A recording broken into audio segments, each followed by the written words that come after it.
Hello, ಎಲ್ಲರಿಗೂ ಸ್ವಾಗತ ನನ್ನ ಯೂಟ್ಯೂಬ್ ಚಾನಲ್ಗೆ. ಎಲ್ಲರೂ ಹೇಗಿದ್ದೀರಾ? ಆರಾಮಾಗಿದ್ದೀರಿ ಅಲ್ವಾ? ಸಾರಿ, ಬ್ಲಾಗ್ಸ್ ಮಾಡೋಕ್ಕಾಗಲಿಲ್ಲ. ನಾನಾ ಕಾರಣಗಳಿಂದ ನಾನು ಮಾಡೋಕ್ಕಾಗಲಿಲ್ಲ ಬ್ಲಾಗ್ಸು ಒಂದು ವಾರದಿಂದ. ಹಂಗಾಗಿ ಎಲ್ಲರ ಹತ್ರನೂ ಕ್ಷಮೆ ಕೇಳ್ತಿದ್ದೀನಿ. ಕಂಟಿನ್ಯೂಟಿ ಮಾಡಬೇಕು ಅಂತೀನಿ, ಏನಾದರೂ ಒಂದು ಬರ್ತಾ ಇದೆ ಸಮಸ್ಯೆ, ಹಾಗಾಗಿ ಮಾಡೋಕ್ಕಾಗ್ತಾ ಇಲ್ಲ ಯೂಟ್ಯೂಬಲ್ಲಿ. ಸೊ ಎಲ್ಲರಿಗೂ ಸಾರಿ. ಪ್ಲೀಸ್ ಯಾರೂ ಅನ್ಸಬ್ಸ್ಕ್ರೈಬ್ ಮಾಡ್ಕೋಬೇಡಿ. ಆದಷ್ಟು ವಿಡಿಯೋನ ಫುಲ್ ನೋಡಿ. ಇವತ್ತು ಎಗ್ ನೂಡಲ್ಸ್ ಮಾಡೋಣ ಅಂತ ಹೇಳಿಬಿಟ್ಟು ಒಂದು ಪಾತ್ರೆ ತೊಗೊಂಡಿದ್ದೀನಿ. ಇಂಗ್ರೀಡಿಯೆಂಟ್ಸ್ ಎಲ್ಲನೂ ನಾನು ಹಾಗೆ ಹೇಳ್ತಾ ಹೋಗ್ತೀನಿ. ಫಸ್ಟ್ ಬ್ರಾಕ್ಲಿನ ಚಿಕ್ಕ ಬ್ರಾಕ್ಲಿ, ತುಂಬ ದೊಡ್ಡದಲ್ಲ, ಚಿಕ್ಕ ಬ್ರಾಕ್ಲಿನ ಸಣ್ಣದಾಗಿ ಪೀಸ್ ಕಟ್ ಮಾಡಿಕೊಂಡು ಬಿಸಿನೀರಲ್ಲಿ ಬಾಯ್ಲ್ ಮಾಡಬೇಕು. ಫಸ್ಟ್ಗೆ ಒಂದು ಬಾಣಲಿಗೆ ನಾನು 3 ಸ್ಪೂನಷ್ಟು ಎಣ್ಣೆ ಹಾಕ್ಕೋಬೇಕು. 1 ಸ್ಪೂನಷ್ಟು ಜೀರಿಗೆ ಹಾಕ್ಕೋಬೇಕು. ಈರುಳ್ಳಿ ಹಾಕ್ಕೋಬೇಕು. ಈರುಳ್ಳಿನ ಚೆನ್ನಾಗಿ ಕೆಂಪು ಬರೋವರೆಗೂ ಹುರ್ಕೋಬೇಕು. ನೋಡಿ, ನಾನು ಸಣ್ಣಗೆ ಹಚ್ಚಿರೋ ಬೆಳ್ಳುಳ್ಳಿ ಹಾಕ್ತಾಯಿದ್ದೀನಿ. ನೋಡಿ, ಬೆಳ್ಳುಳ್ಳಿ ಆಗಿದೆ. ನಾನೊಂದು 3 ಮೊಟ್ಟೆ ಹೊಡ್ಕೋತಾ ಇದ್ದೀನಿ.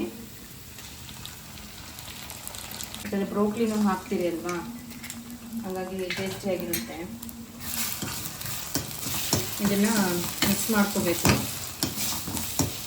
ನೋಡಿ, ಒಂದು ಚಿಟಿಕೆಯಷ್ಟು ಅರಿಶಿನ ಪುಡಿ ಹಾಕೋಣ. ಸಾಕಷ್ಟು ಉಪ್ಪು ಹಾಕ್ಕೊಳ್ಳಿ, ನಿಮ್ಗೆ ಎಷ್ಟು ಬೇಕೋ ಅಷ್ಟು. ನಾನು 1 ಸ್ಪೂನಷ್ಟು ಹಾಕ್ಕೊಂಡಿರ್ತೀನಿ, ಯಾಕಂದರೆ ಮಸಾಲೆ ಒಳಗಡೆ ಉಪ್ಪಿರುತ್ತಲ್ವ, ಹಾಗಾಗಿ ಸ್ವಲ್ಪನೇ ಹಾಕ್ಕೊಳ್ಳಿ ನೋಡಿಕೊಂಡು.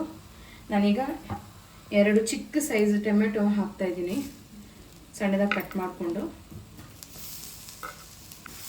ಎಲ್ಲ ಚೆನ್ನಾಗಿ ಮಿಕ್ಸ್ ಮಾಡ್ಕೋಬೇಕು. ಚೆನ್ನಾಗಿ ಬಾಯ್ಲ್ ಮಾಡ್ಕೊಂಡಿದ್ದೀನಿ ಬ್ರೋಕ್ಲಿನೂ. ಈಗ ಇದಕ್ಕೆ ಹಾಕ್ಕೊಳ್ಳೋಣ. ನೀರು ಹಾಕ್ಕೋಬೇಡಿ, ಬ್ರೋಕ್ಲಿನ್ ಮಾತ್ರ ಹಾಕ್ಕೊಳ್ಳಿ. ಬ್ರೋಕ್ಲಿ ಎಲ್ಲ ಹಾಕ್ಕೋತಾ ಇದ್ದೀನಿ. ಬ್ರೋಕ್ಲಿ ಎಲ್ಲ ಚೆನ್ನಾಗಿ ಮಿಕ್ಸ್ ಮಾಡ್ಕೊಳ್ಳೋಣ. ಹಾಕ್ಕೊಂಡು ಒಂದು ಪ್ಲೇಟ್ ಮುಚ್ಚಿಬಿಡ್ಬೇಕು, ಯಾಕಂದರೆ ಟೊಮೆಟೊ ಎಲ್ಲ ಮೆತ್ತಗಾಗಬೇಕಲ್ವಾ. ಮೊಟ್ಟೆ, ಬ್ರೋಕ್ಲಿ ಇದನ್ನು ಚಪಾತಿ ಜೊತೆನೂ ತಿನ್ಕೋಬೋದು ಹಿಂಗೇನೆ. ಒಂದು ಸ್ವಲ್ಪ ಧನಿಯಾ ಪುಡಿ, ಖಾರದ ಪುಡಿ,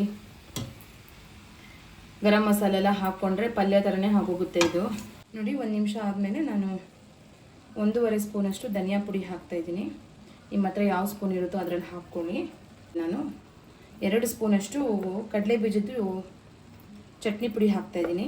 2 ರಿಂದ 2.5 ಸ್ಪೂನ್ ಹಾಕ್ಕೊಳ್ಳಿ, ತುಂಬ ಚೆನ್ನಾಗಿರುತ್ತೆ. ಇದನ್ನೆಲ್ಲ ಚೆನ್ನಾಗಿ ಮಿಕ್ಸ್ ಮಾಡ್ಕೋಬೇಕು. ನಮ್ಮ ಮನೇಲಿ ನಾವು ತುಂಬ ಕಡಿಮೆ ತಿನ್ನೋದು ಖಾರ, ಹಾಗಾಗಿ ನಾನು ಖಾರದ ಪುಡಿಯನ್ನು ಹಾಕೋತಾ ಇಲ್ಲ. ಕಡಲೆ ಬೀಜ ಚಟ್ನಿ ಪುಡಿ ಹಾಕಿದ್ದೀರಲ್ವ, ಅದರಲ್ಲೇ ಇರುತ್ತೆ ಖಾರ, ಹಾಗಾಗಿ ನೋಡಿಕೊಂಡು ಹಾಕ್ಕೊಳ್ಳಿ. ಇದಾನು ನೋಡಿ, ಈ ಗ್ಲಾಸಲ್ಲಿ 4 ಲೋಟ ನೀರು ಹಾಕ್ತಾಯಿದ್ದೀನಿ. ಹಾಗೆ ಒಳಗಡೆ ಇರುತ್ತಲ್ಲ ಮಸಾಲೆ, ಇದನ್ನೆಲ್ಲ ಓಪನ್ ಮಾಡಿ ಹಾಕ್ಕೊಬಿಡೋಣ. ಇದೊಂದು ಫುಲ್ಲು ಮ್ಯಾಗಿ ಪ್ಯಾಕೆಟ್ ಇದೆ ಅಲ್ವಾ, ಇದು 250 ಗ್ರಾಮ್ಸ್ ಇದೆ. ಇದು 240 ಗ್ರಾಮ್ಸ್ ಇದೆ. ಈ ಥರ ಪ್ಯಾಕೆಟು 2 ಪ್ಯಾಕೆಟ್ ನಾನು ಹಾಕ್ತಾಯಿದ್ದೀನಿ.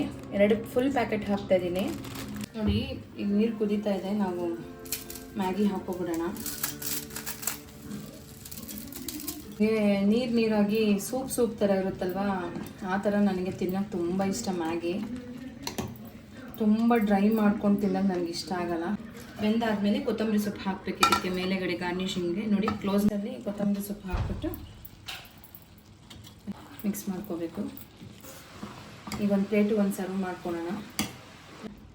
ನೀವು ಬೇಕಾದರೆ ಇದ್ರ ಮೇಲೆ ಸ್ವಲ್ಪ ಕಡಲೆ ಬೀಜದ ಚಟ್ನಿ ಪುಡಿ ಬೇಕಾದರೂ ಹಾಕ್ಕೋಬೋದು, ಸಾಸ್ ಜೊತೆ ಬೇಕಾದರೂ ತಿನ್ಬೋದು. ಇದು ನಿಮ್ಮ ಚಾಯ್ಸಸ್ಸು. ಬೇಕಾದ್ರೆ ಬಿಸಿ ಇದ್ದಂಗೆ ಚೀಸ್ ಬೇಕಾದರೂ ಹಾಕ್ಕೊಂಡು ತಿನ್ಬೋದು.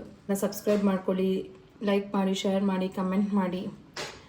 ಆದಷ್ಟು ನನ್ನ ಚಾನಲ್ನ ಸಬ್ಸ್ಕ್ರೈಬ್ ಮಾಡ್ಕೋಬೇಡಿ, ಸಬ್ಸ್ಕ್ರೈಬ್ ಮಾಡ್ಕೊಳ್ಳಿ ಯಾರೆಲ್ಲ ನೋಡ್ತಿದ್ದೀರೋ. ಥ್ಯಾಂಕ್ ಯು, ಧನ್ಯವಾದಗಳು.